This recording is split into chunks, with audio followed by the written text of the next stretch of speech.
Welcome back, children. Let's continue with the chapter The Address by Margot Minko. So, the girl was inside the train and she had decided that she will go back. Due to the vain, or you can say useless visit to Mrs. Darling's house. So, after my first visit in vain to Mrs. Darling's house, I decided to try a second time. Now a girl of about 15 opened the door to me. I asked her if her mother was at home. No, she said. My mother is doing an errand. No matter. I said I'll wait for her.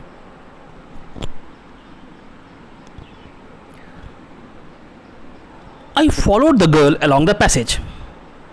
An old-fashioned iron Hanukkah's candle holder hung next to a mirror. We never used it because it was much more cumbersome than a single candlestick. Won't you sit down? Asked the girl. She held open the door of the living room and I went inside past her.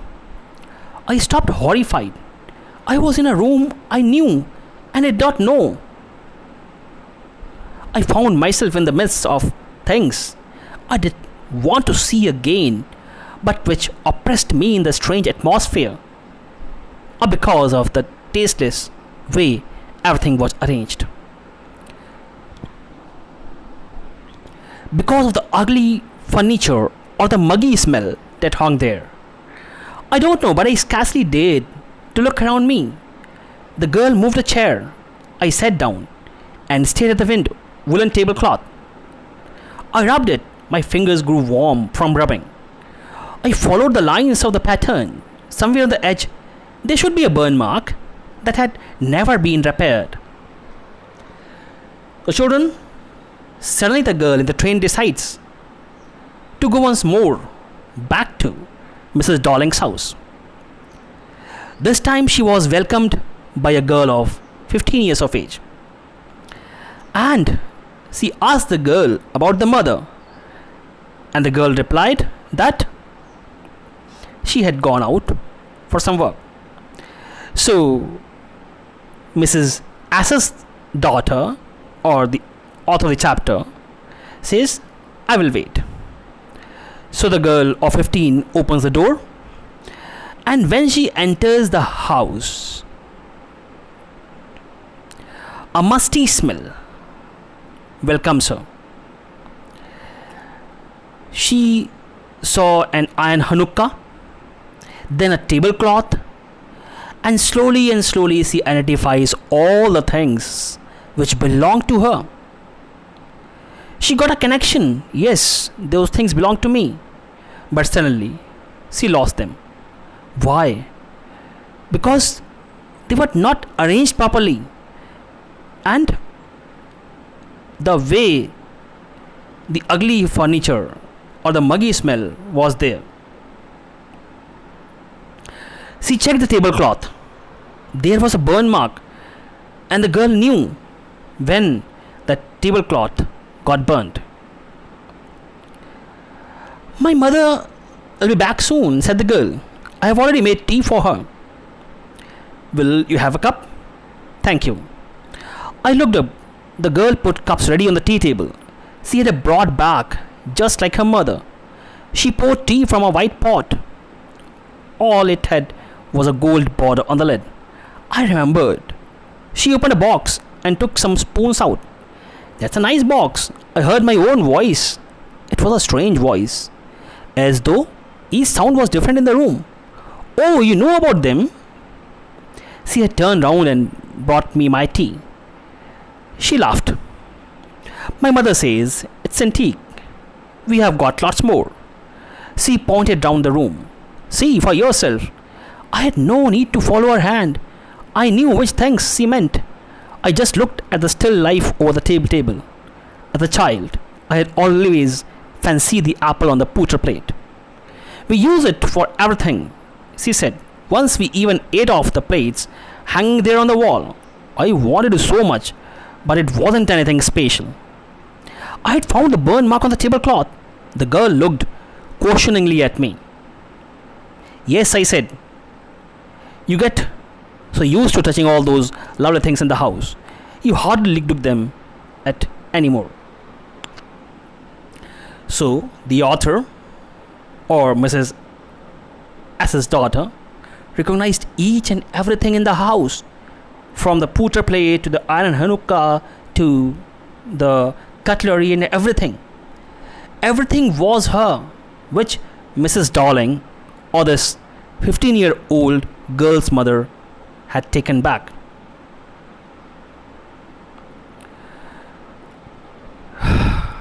So, now you can imagine the condition of the author. Those lovely things, which sometimes belonged to her, were lying here in a very clumsy manner, in a dirty manner, in a smelly manner.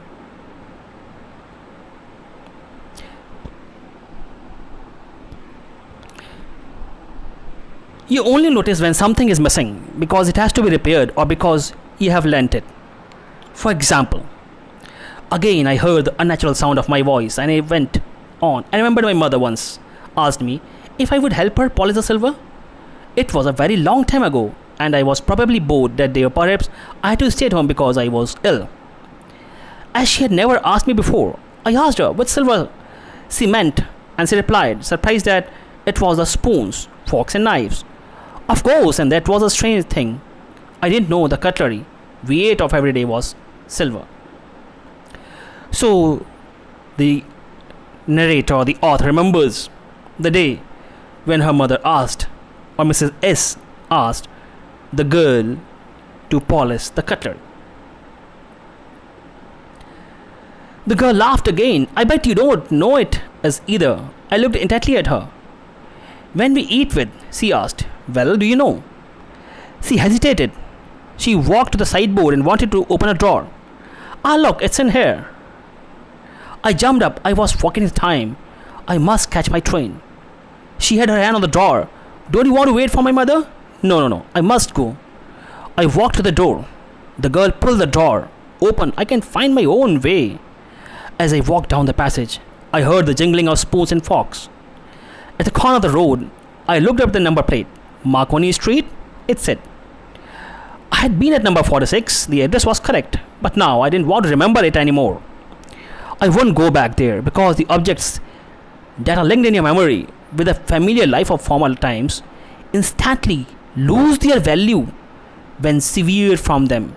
You see them again in strange surroundings. And what should I have done with them? In a small rented room, where the shreds of blackout paper still hung along the windows, and no more than a handful of cutlery fitted in the narrow table drawer. I resolved to forget the address. Of all the things I had to forget, that would be the easiest. So, children, the girl decided to forget the address. The girl decided to forget the 46 Marconi Street. The girl decided to forget the belongings of her mother, of her house, which she wanted to get back. Why? The question arises, why? So let's repeat the story again. So the narrator had been to Mrs. Darling's house to get back her belongings, but Mrs. Darling refused.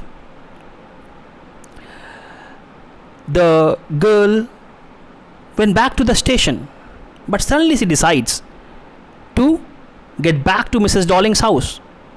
This time she was welcomed by a girl about 15 who opened the door. She asked the girl if her mother was at home. Since she was away, the narrator decided to wait for her. She followed the girl along the passage. The first thing that struck her was an old-fashioned iron Hanukkah candle holder hung next to a mirror. Then they went into the living room. The narrator was horrified, as she was in a room she knew and did not know. What did this mean? She knew and did not know. Children, Actually, she knew the things, the articles, all the things, cutlery, Hanukkah, tablecloth, which belonged to her. She knew those things. But she did not know that they would be in those strange surroundings. She found herself in the midst of things she had so wanted to see again, but which oppressed her in the strange atmosphere. Means the articles or the belongings which were of the narrator were in the strange atmosphere, so they turned tasteless. Why? Because they were in a very dirty place, dirtily arranged. Furniture was ugly. The room had a muggy smell. And all these contributed to arouse this kind of feeling. Means dislike for his own things. She didn't have the courage to look around her. She sat down and stared at the wooden tablecloth. As she followed the lines of the pattern, she remembered that it was their tablecloth, which had a burn mark that had never been repaired. Soon she found the hole. Means when the girl checked the tablecloth, she got the burn mark. And that burn mark existed when the tablecloth was in her house. And when she moved her fingers, she got that burn mark. Then the girl of 15 brought tea from a white pot. And that white pot was also recognized by that girl, because that had a golden border on the lid, and that too belonged to Mrs. S.'s daughter. She opened the box and took out some spoons. The narrator praised the box. Mrs. Darling's daughter, or the girl of the 15, said that it was an antique. They had got lots more, and she pointed out the room. The narrator knew very well which things she meant. She remarked that the cutlery, spoons, forks, and knives was silver. The girl laughed. She walked to the sideboard and wanted to open a drawer to show many more things to the narrator. The narrator felt perturbed, disturbed. The objects linked with her mother aroused memories for her former life. At first, she was eager to see them, but now they had lost their values, since they were severed from her mother and were stored in strange surroundings.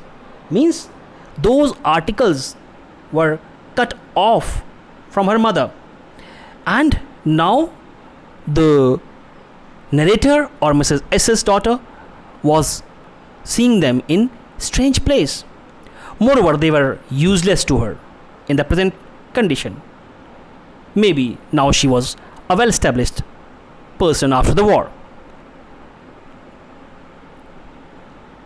She lived in a small rented room with space for no more than a handful of cutlery fit in the narrow table drawer. Miss Mrs. Darling and her daughter, they lived in a very small space, in a very clumsy room, in a smelly room where a muggy smell used to come. Then the narrator resolved, means she decided to forget the address. She decided to forget all those articles which belonged to her once. She wanted to leave the memories of her mother and the war behind her, and decided to move on. Children, here arises the question that why did she want to forget everything? First of all, she wanted to forget because those articles will again make her remember her mother, which she did not want to do, because she will feel sad. Secondly, those articles, cutlery, Hanukkah, tablecloth, everything were more required by Mrs. Darling, because she was living in a poor and wretched condition. That's why the narrator wants to forget the address, and she wants to move ahead in her life to acquire new heights. And that's the phenomena of everyone's life also. We must forget the things which are now past, and we must work in the present to make our future better. That's all, children, in this chapter. Thank you very much.